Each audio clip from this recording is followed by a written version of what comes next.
इस चैनल को सब्सक्राइब करें और बेल बटन अवश्य दबाएं। आर्य प्रतिनिधि सभा के मंत्री आदरणीय विश्रुत जी के द्वारा चल रहा था। उन्होंने अनेक मानव निर्माण के सूत्र दिए। अनुव्रत है पितुः पुत्रो मात्रा भवतु सम्मना, स्वस्ति पंथा मनुचरीम सूर्या चंद्रमसा विवय। अंत में कहा माँ प्रगाम पथो वयम, हम वेद के पद से अलग न हो, हमारा जीवन यज्ञमय हो। यहाँ पर आकर रुक गए क्योंकि इस समय की परिधि है। मन करता था कि सुनते ही चले जाएं। आर्य समाज का जो कार्य अमेरिका में कर रहे हैं उसे सुनकर मन बड़ा प्रसन्न हुआ। माता तनेजा जी यहाँ बैठी हैं। कितना पुरुषार्थ किया होगा उन्होंने, मैं इसे मन ही मन में सोच रहा था। और जीवन निर्माण के सूत्र हमारे संचालक जी ने भी कई दिए हैं। आइए मैं विस्तृत कुछ न कहकर थोड़ा सा एक शब्द पर ही, वेद के एक शब्द पर ही मानव निर्माण हो सके उसकी चर्चा आपके मध्य में रखता हूँ। सभी मिलकर मेरे संग मिलकर गायत्री मंत्र का पाठ करें। ओम भूर्भुवः स्वः तत्सवितुर्वरेण्यं भर्गो देवस्य धीमहि धियो यो नः प्रचोदयात्। व्याख्यान वेदी पर विराजमान आज की सभा के सभापति पद को अलंकृत कर रहे, जिनके प्रवचनों को मैं भी बहुत सुनता रहता हूँ, योग दर्शन की गहरी व्याख्याएं पढ़ता भी रहता हूँ, श्रद्धेय स्वामी विश्वंग जी महाराज और यहीं पर विराजमान जो कि युवाओं के निर्माण में तत्पर हैं, गुरुकुल झज्जर में सारा जीवन जिन्होंने आर्य समाज और वैदिक धर्म को होम किया हुआ है, श्रद्धेय आचार्य विजय पाल जी, आर्य प्रतिनिधि सभा के मंत्री श्रीमान आदरणीय विश्रुत आर्य जी, हमारे आर्य भजनोपदेशक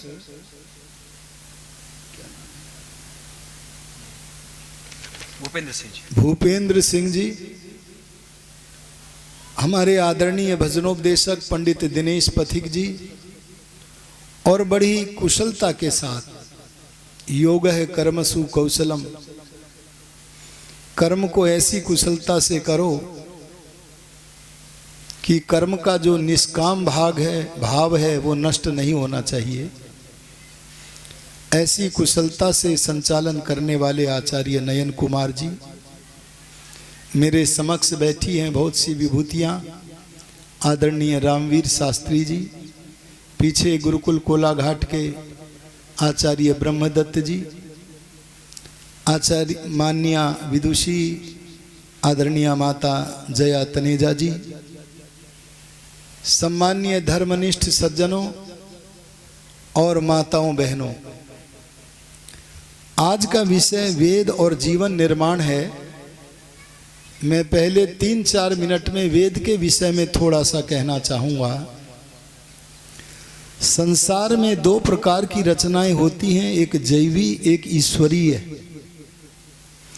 सत्यार्थ प्रकाश के रचने वाले दयानंद थे। योग दर्शन का पुनः प्रकाशन करने वाले महर्षि पतंजलि थे, व्यास थे, स्वामी आत्मानंद थे, दयानंद थे। रामायण ऐतिहासिक ग्रंथ की रचना करने वाले महर्षि वाल्मीकि थे। लेकिन विश्व के पुस्तकालय में एक पुस्तक ऐसा है जिसके अंदर गर्भित ज्ञान का रचयिता कोई मनुष्य नहीं है, वो अपौरुषेय वस्तु है।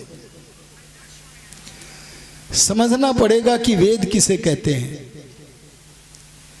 वेद नाम का जो पुस्तक है, कागज है, कागजों का समूह है, उसका नाम वेद नहीं है, वो तो मनुष्यों की रचना है। जिस कलम से वेद को लिखा वो कलम या स्याही, उसका नाम भी वेद नहीं है। आर्यो, वेद नाम 3 वस्तुओं का है, बस 3। एक तो वेद में जो शब्द हैं,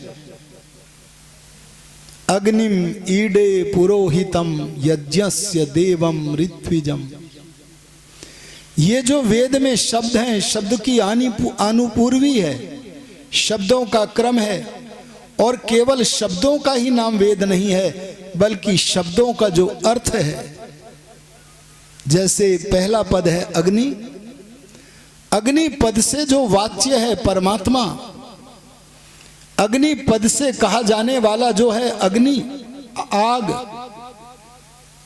जहां जहां जैसे विशेषण हो वहां वहां वो अर्थ ग्रहण किया जाता है। तो शब्द भी वेद है, और शब्द का जो अर्थ है, शब्द से जो वाच्य है, शब्द से जिस वस्तु को जाना जाता है, वो वस्तु भी वेद है। और शब्द और अर्थ का जो पारस्परिक संबंध है, इसका नाम भी वेद है। इन तीनों वस्तुओं को देने वाला परमपिता परमात्मा है। ऋषि दयानंद एक बार समाधि में बैठ गए, भगवान का प्रत्यक्ष हो गया। समाधिमान दयानंद भगवान का प्रत्यक्ष करके भगवान से बोले, हे प्रभु, आपने बिना वाणी के, बिना लेखनी के ये ज्ञान कैसे दिया? अपने पुत्र दयानंद को बताओ, वो टेक्निक क्या थी, कैसे दिया? समाधि में भगवान ने ऋषि दयानंद को जब बताया, आहा, उस बात को भगवान से जानकर दयानंद समाधि से उठे, खिल खिलाकर हंसे और बोले, आओ आओ दुनिया के लोगों, आओ, मैं तुम्हें भगवान से पूछकर बताता हूं कि भगवान ने शब्द, अर्थ और उनके पारस्परिक संबंध रूप वेद को कैसे 4 ऋषियों को निमित्त बनाकर हम मनुष्यों के कल्याण के लिए दिया। तब ऋषि दयानंद ने भगवान से पूछ के बताया, जैसे कोई वाद्य यंत्र को बजावे, अरे बोलो किसे बजावे?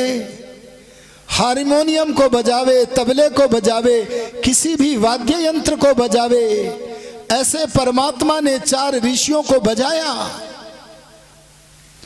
और उनके बजने पर जो नाद निकला, आहा, जो शब्द निकला, अर्थ निकला और उनका पारस्परिक संबंध निकला, इस नाद का नाम बोलो वेद है। ऋषि दयानंद ने भगवान से पूछकर बताया, जैसे कोई कठपुतली को नचावे, चेष्टा करावे, ऐसे परमात्मा ने 4 ऋषियों से जब चेष्टा कराई, उनकी चेष्टा के कारण हमको जो पदार्थ मिला, हमको जो ज्ञान की सामग्री मिली, अरे बोलो उसका नाम क्या है? वेद है। जिन लोगों को आश्चर्य होता है कि वेद भगवान ने बिना मुख के निराकार परमात्मा से वेद की उत्पत्ति कैसे हुई, उनके लिए एक वाक्य कहकर मैं आगे बढ़ता हूं। ये वाद्य यंत्र यहां रखा है, अरे आर्यो बोलो, जड़ है या चेतन है ये वाद्य यंत्र? बोलो, अरे बोलो जल्दी, जड़ है। अच्छा, वाद्य यंत्र को बजाने वाला मनुष्य है, अरे बोलो सर्वज्ञ है कि अल्पज्ञ है? अल्पज्ञ है। वाद्य यंत्र को बजाने वाला सर्वशक्तिमान है या अल्पशक्तिमान है? अल्पशक्तिमान है। तो जब निर्जीव वाद्य यंत्र से अल्पज्ञ, अल्पशिक्षित मनुष्य मन चाहा नाद निकाल सकता है, तो उधर बाजा जड़ नहीं है, बाजा अग्नि नाम का मनुष्य है। अरे मनुष्य ही नहीं, मनुष्य की उन्नति की पराकाष्ठा वायु नाम का ऋषि है, आदित्य नाम का ऋषि है, अंगिरा नाम का ऋषि है। अरे जब अल्पज्ञ, अल्पशिक्षित मनुष्य जड़ वाद्य यंत्र से अपना मनोवांछित नाद निकाल सकता है, तो सर्वज्ञ, सर्वशक्तिमान, अंतर्यामी, सर्वव्यापक परमात्मा चेतन वाद्य यंत्र से अपना मन चाहा नाद, मनोवांछित नाद बोलो क्यों नहीं निकाल सकता? उसी का नाम वेद है।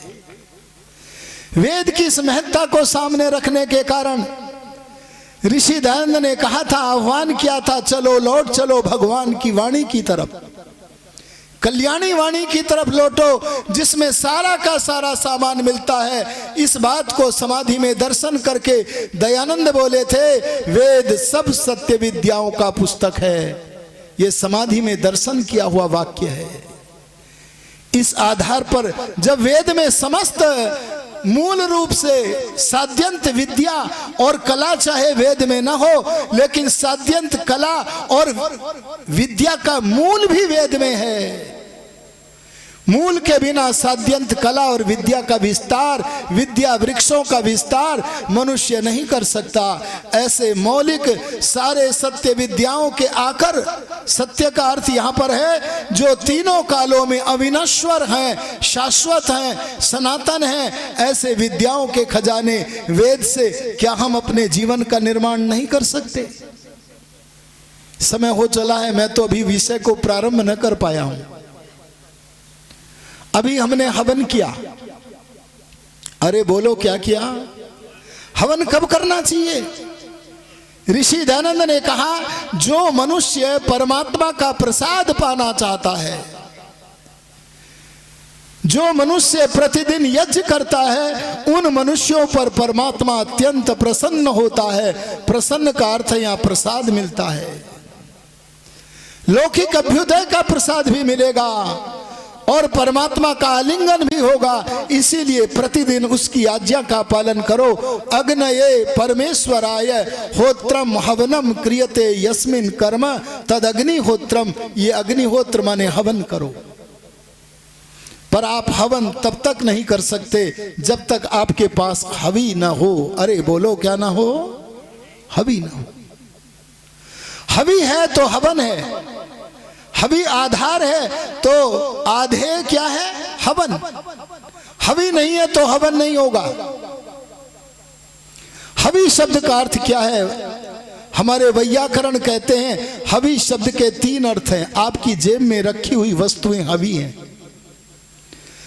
पर हर वस्तु हवि नहीं है। जिन वस्तुओं में 3 विशेषताएं आर्यो, उन वस्तुओं की उपयोगिता को जानो। पहली विशेषता, जो वस्तु दी जाती है वो हवि है। आप हवन में घी सामग्री देते हो कि नहीं? हवि है देने से।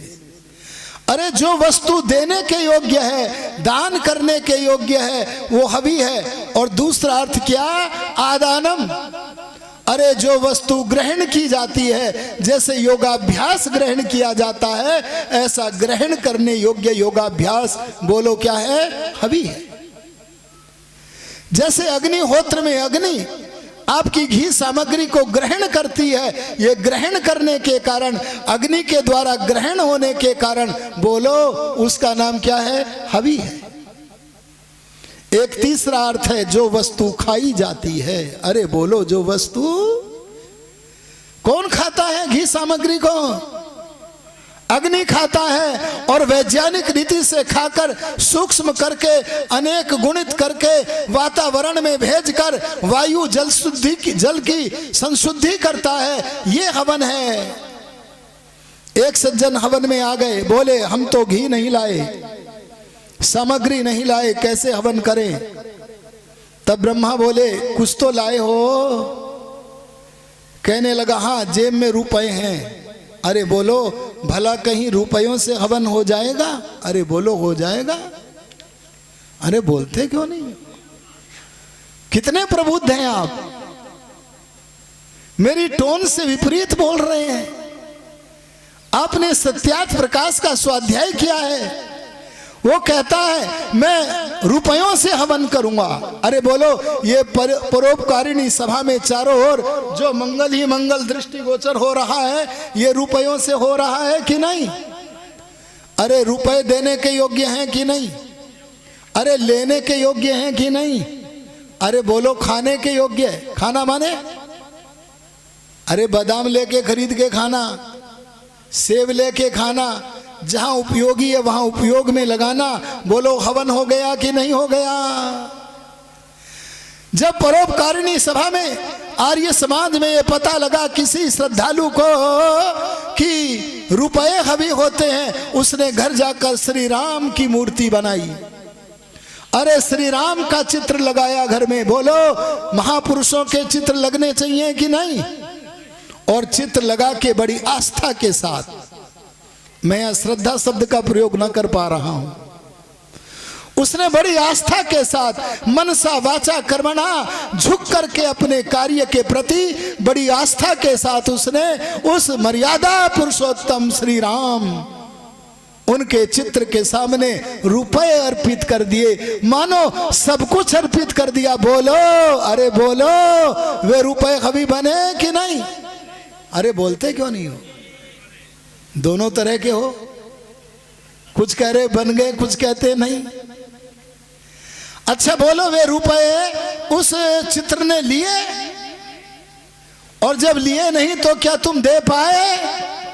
अरे सुनो, न लेना बना, न देना बना, न खाना बना। तुम्हारा शरीर, तुम्हारा जीवन अगर दूसरे के काम नहीं आया तो बोलो कहीं दयानंद की तरह तुम्हारा जीवन हवी बना? एक बोला मैं हवन नहीं कर सकता, रुपयों की बात हो रही है, मैं निर्धन हूं, मैं कैसे करूं? पीने को पानी नहीं, खाने को रोटी नहीं, पहनने को कपड़ा नहीं। अरे ऐसा आदमी हवन कर ले? भगवान बोले, अरे ऋषि याज्ञवल्क्य भी बोले, अहु यतैव, यज्ञ तो करना ही पड़ेगा, इसके बिना जीवन नहीं है। भगवान के अनेक नामों में एक नाम यज्ञ है, हमारा जीवन भी यज्ञ है, भगवान के काम भी यज्ञ है। अगर तुम किसी दिन यज्ञ करने के योग्य नहीं रहे तो भगवान तुम्हारा ट्रांसफर कर देंगे, जिससे वहां स्थानांतरित होकर तुम पुनः यज्ञ कर्म में लग सको। अच्छा बोलो कैसे यज्ञ करेंगे अगर धन नहीं है? अगर मैं अपनी आंखों से किसी को रास्ता दिखाता हूं तो बोलो मेरी आंखें हवी बन गई कि नहीं? अगर मैं वाणी से बोलकर उस वाणी में भरा हुआ शब्द पुष्पों के अंदर भरा हुआ ज्ञान का पराग अगर श्रोता ग्रहण करके धारण कर लेते हैं, खा लेते हैं, तो बोलो ये शब्द पुष्प वक्ता के हवी बन गए कि नहीं बन गए? अरे ब्रह्म वक्ता दयानंद ने न जाने कितने सारे लोगों को अपनी वाणी की हवी दी। एक दिन बोले थे, अमी चंद तुम हो तो हीरा पर कीचड़ में पड़े हो। बोलो अमी चंद के लिए ये वाक्य हवी बना कि नहीं बना? आर्यों में उपसंहरित करना चाहूंगा, समय अधिक नहीं है। आप वाणी को हवी बनाओ, जहां जाओ अपनी वाणी के द्वारा किण्वंतो विश्वमार्यम का प्रचार करो। आप स्वयं जो करते हो वो दूसरों को भी कराओ। विद्या किस लिए? स्वार्था परार्था चेती, अपने जीवन का निर्माण करो, और केवल अपने जीवन का ही निर्माण करके संतुष्ट मत हो, बल्कि दूसरों के जीवन का भी निर्माण करो। आपका आचरण अगर कोई ले ले, आपके जीवन चरित्र को अगर कोई ले ले और लेके खा ले माने आचरण में उतार ले, तो बोलो हवी बना कि नहीं बना? ऋषि ध्यान के अंतिम दृश्य को मैं वर्णित नहीं कर सकता समय अभाव में। वो दैवी दृश्य, चेहरे पर आभा है। अंतरंग मीटिंग में बैठा हुआ दयानंद, जिसके दो ही सदस्य हैं, दयानंद का आत्मा और परमपिता परमात्मा, वार्तालाप हो रहा है। भगवान की वाणी का गान हो रहा है, संस्कृत भाषा में वार्तालाप हो रहा है, और फिर गायत्री मंत्र विश्वानी देव का पाठ हो रहा है, और फिर जिस भाषा को गुरुदत्त आदि पीछे खड़े हुए आर्य समझते थे, उस भाषा में भगवान से पूछते हैं। जैसे मीटिंग में सवाल जवाब होता है, ऐसे पूछा था सत्य के दूत दयानंद ने, हे ईश्वर, क्या तेरी यही इच्छा है? क्या तेरी यही इच्छा है?